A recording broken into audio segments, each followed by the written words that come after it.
Salut à tous et bienvenue, c'est Jean-Mi. On va parler de Terra Eterna.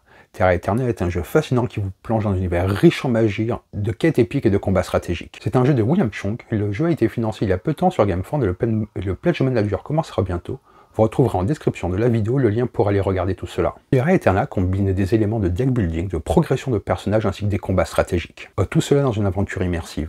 Pour 1 à 5 joueurs, des durées de partie de 60 à 120 minutes en fonction de vos envies. Il y a un mode qui propose une expérience complète pour ceux qui veulent se plonger dans les moindres détails du monde d'Eterna, ou en mode Blitz pour des sessions plus rapides et dynamiques. Chaque joueur incarne un héros unique prêt à relever des défis et à explorer un monde enchanteur plein de surprises. Si vous aimez les jeux qui allient stratégie, aventure et personnalisation, c'est un jeu qui est fait pour vous. Allez, on va voir comment ça se passe. Et on se retrouve avec le matériel. Donc là, ce que je vais faire, c'est que je vous ai sorti tout le matériel.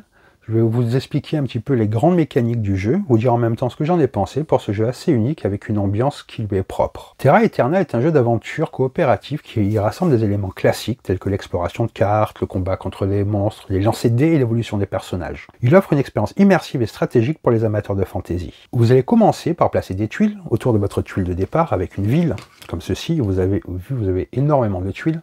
On va un petit peu les regarder. Donc ceci est un matériel de prototype, ce n'est pas la version finale. La campagne a été financée avec succès sur GameFound. Je vous mettrai en description de la vidéo le lien pour le Pledge Manager qui va bientôt ouvrir et le jeu sera disponible. Et je vous engage vraiment à vous pencher sur ce jeu-là, qui a cette sensation de progression de personnages que l'on trouve assez rarement de mon point de vue. Vous avez différents decks de cartes qui correspondent à vos personnages. Alors mise en place, comme je vous disais, vous avez une tuile de départ et vous allez placer des tuiles autour qui vont être faces visibles, qu'on appelle des faces libérées. Puis vous ajoutez autour de ces tuiles d'autres tuiles qui, elles, ne sont pas libérées. Et en fonction des terrains que vous allez piocher, vous allez ensuite y faire apparaître des monstres. Avec ces cartes-là, on va un petit peu regarder les cartes monstres. Donc vous voyez, ils ont un nom, une attaque, une défense, des points de vie, et tout cela, ce sont des monstres à combattre pour réussir les différents scénarios et les différents modes de jeu. Par exemple, les champs auront des monstres de bronze, les forêts en argent, et les déserts auront des monstres en or. Et en fonction de ce classement, les monstres sont plus ou moins difficiles à vaincre. Une fois que ceci est fait, vous allez placer vos cartes monstres à artefacts à côté du plateau, et vous pourrez choisir de jouer soit en mode standard ou en mode blitz. Le mode standard comporte 5 tours et 2 tours pour le mode blitz. Chaque joueur choisit un héros, il reçoit une carte histoire, puis construit son deck en fonction du mode sélectionné. Le deck de base est constitué de 5 cartes de départ et de 3 cartes de classe pour le mode standard. Ainsi, alors qu'en mode Blitz, vous ajouterez 5 cartes de classe à vos 5 cartes de départ. Les cartes des héros vont déterminer vos compétences en matière de force, agilité et intelligence. Il y a donc plusieurs classes dans le jeu, donc c'est pour vous montrer à quoi ressemble un deck de classe. Donc vous allez prendre des cartes qui vont vous permettre d'effectuer différentes actions spécifiques à votre classe. Et à ceci s'ajoute un héros. Les héros sont des cartes comme ceci, vous voyez. Donc pareillement, avec leurs différentes stats, leurs différents pouvoirs. Donc vous prenez un héros, une classe. Bien entendu, vous avez également des aides de jeu, car il y a 2 phases, une phase d'aventure et une phase combat.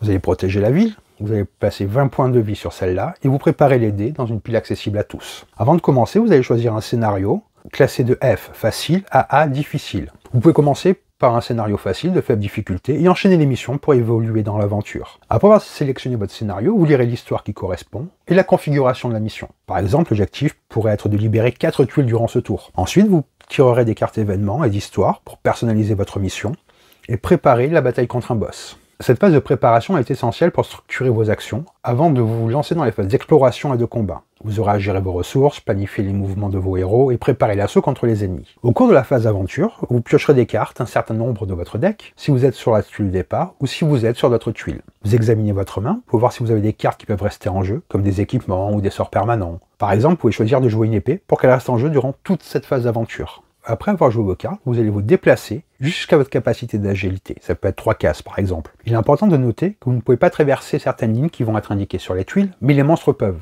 sauf indication contraire de la mission. Vous pouvez libérer jusqu'à 2 tuiles par tour, en retournant les tuiles adjacentes pour activer des batailles contre les monstres. Lorsqu'une tuile est libérée, vous retournez celle-ci pour la révéler, puis vous placez les monstres, généralement un monstre de bronze et d'argent, et parfois un monstre supplémentaire en fonction d'un lancer de dés. Une fois que les monstres ont été révélés et que les tuiles ont été libérées, la phase de combat peut commencer. Les monstres attaqueront, vous devez défendre vos héros ainsi que vos alliés en utilisant vos cartes et vos actions de combat. Les monstres attaquent donc en premier, sauf si un joueur entre seul dans la bataille. Dans ce cas-là, ça sera lui qui attaquera en premier. L'attaque se déroule dans l'ordre choisi par le joueur, Par exemple, un gobelin guerrier attaque une puissance de 2, disons. Le joueur cible un monstre et lance 2 dés d'attaque, plus 1 dé car il a ciblé, car il a cette capacité-là. Si l'attaque du monstre réussit, le joueur subira des dégâts. Si les points de vie du joueur tombent à 0 ou plus bas, il va perdre une partie de ses ressources. Si l'attaque du monstre échoue, il perdra des points de vie. Par exemple, un gobelin ayant 6 points de vitalité subit 1 point de dégâts et tomberait à 5 points de vie. Une fois que les monstres sont attaqués, c'est au joueur de contre-attaquer. Le joueur va piocher une carte, jouer des cartes de son choix. Il y a aussi une mécanique qui permet d'utiliser des cartes déjà jouées en les redécouvrant, on va dire. Vous allez cibler ensuite un monstre et effectuer un jet de dés pour l'attaquer. Les dés sont lancés pour déterminer les résultats de l'attaque et de la défense. Si l'attaque du joueur réussit, le monstre perd des points de vie. Les points d'attaque et de défense sont comparés pour déterminer les résultats. Des cartes que vous avez dans votre deck peuvent servir à optimiser l'issue du combat. Après que tous les héros ont joué leur tour, si des monstres restent vivants, ils fuient, ils rejoignent la bataille qu'il y aura contre le boss. Ils seront prêts à se battre avec leur point de vie restauré à leur maximum. Au fur et à mesure que vous libérez des tuiles, vous pourrez continuer à avancer sur la carte que vous avez placée.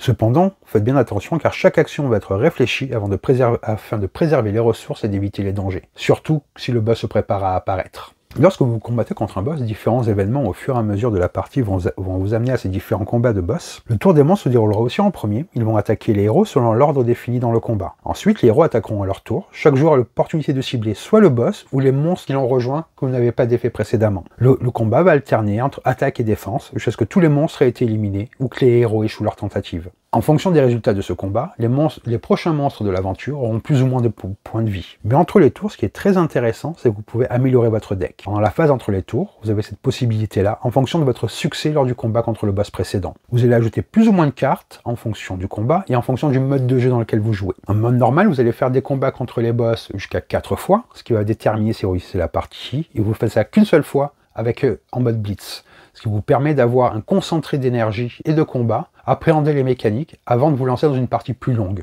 et plus intense. Étant donné que c'est un jeu coopératif, vous allez choisir un leader. Le leader a le dernier mot en cas de désaccord sur les actions des joueurs. Le leader attaque aussi en premier pendant les phases de bataille, mais le rôle de leader change à chaque round dans le jeu normal et entre chaque phase de combat dans le mode blitz. Pour que tout le monde puisse avoir ce rôle-là, je trouve que c'est une idée très bien pensée et que ça permet de prendre des décisions plus rapidement sans que vous discutiez trop longtemps. Ce qui est très intéressant avec le jeu, c'est qu'il propose une expérience de jeu bien plus profonde que ce que je peux vous expliquer actuellement. Les phases de jeu sont captivantes, mais ce qui le rend vraiment spécial, c'est la création de personnages ainsi que cette rejouabilité. Le jeu brille vraiment grâce à la variété des personnages disponibles, avec un large choix de classes et la possibilité de les mixer. Chaque partie peut être totalement différente. Vous pouvez tester différentes combinaisons, comme un mage de bataille, un guerrier polyvalent. Cela permet une rejouabilité immense où chaque personnage peut être personnalisé pour s'adapter à vos stratégies. Un autre aspect qui est vraiment très intéressant est la possibilité de choisir entre ces deux modes. Le mode de 2 tours de jeu pour des parties rapides, des modes de 5 tours pour un gameplay plus long et plus stratégique, avec une évolution plus lente des personnages. Cela permet d'adapter la partie à l'humeur et au temps dont vous disposez.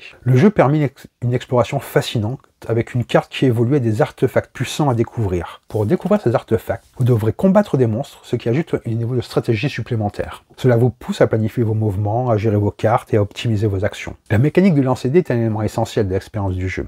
Chaque partie sera marquée par ses jets de dés, particulièrement lors des batailles contre les monstres et les boss. Ce système donne un aspect aléatoire et excitant, rendant chaque combat unique. L'Hardware qui, je trouve, un bel hommage au RPG classique, avec un style graphique qui attire immédiatement. Ce côté visuel ajoute énormément de plaisir, d'exploration et de progression. Le jeu est riche en tuiles et en missions, ce qui signifie que chaque carte et chaque quête peut être différente, offrant un immense potentiel de rejouabilité. Cela rend chaque partie unique et les stratégies doivent sans cesse s'adapter. Terra Eterna s'adresse à ceux qui aiment les grandes évolutions de personnages, les combats dynamiques et la gestion de ressources. C'est un jeu à la fois stratégique et fun, parfait pour les fans de lancer dés de création de personnages. On va faire un petit peu le tour des cartes, que vous ayez une idée de la richesse que propose le jeu.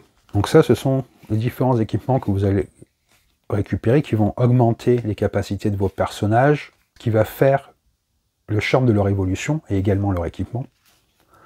Les combinaisons des différents équipements et des différentes classes ainsi que des différents personnages vous permet une personnalisation très importante. Là on va refaire, donc là vous voyez, ce sont les différents decks de classes qui permettent, je choisis une classe, là je les ai tous mis pour qu'on fasse un tour des cartes et ça vous montre déjà l'implication de l'auteur.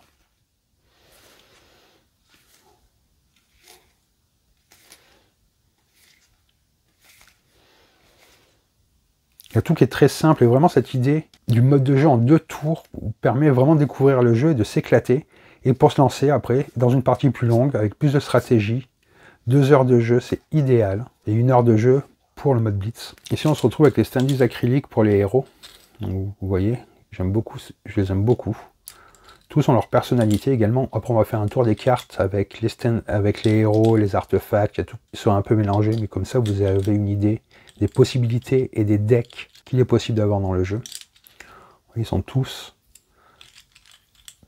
très bien illustrés.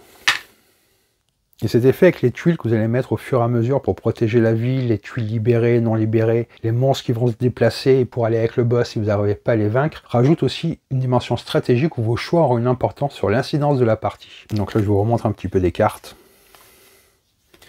Forcément, lui c'est mon préféré. Et tous les héros qui ont donc ça c'est des monstres. Une variété de monstres aussi qui est très agréable, qui donne une vraie identité, même si c'est un univers fantasy classique, on va dire, il a sa propre identité et son charme. Quelques artefacts, car que serait un jeu de fantasy sans artefacts? Donc c'est vraiment un jeu de stratégie, de création de personnages et d'aventure, dans un mode immersif où vous ne pouvez que prendre du plaisir. Si vous aimez les jeux qui sont dynamiques avec de grandes possibilités de personnalisation, les combats riches en action et un système de progression passionnant, je pense que Terra Eterna est un jeu que vous devez absolument explorer. J'espère que cette vidéo sur Terra Eterna vous en a plus appris, vous a donné plus envie de découvrir le jeu. Si la vidéo vous a plu, n'hésitez pas à laisser un commentaire et à vous abonner à la chaîne. Sur ce, je vous dis bonne partie et bon jeu!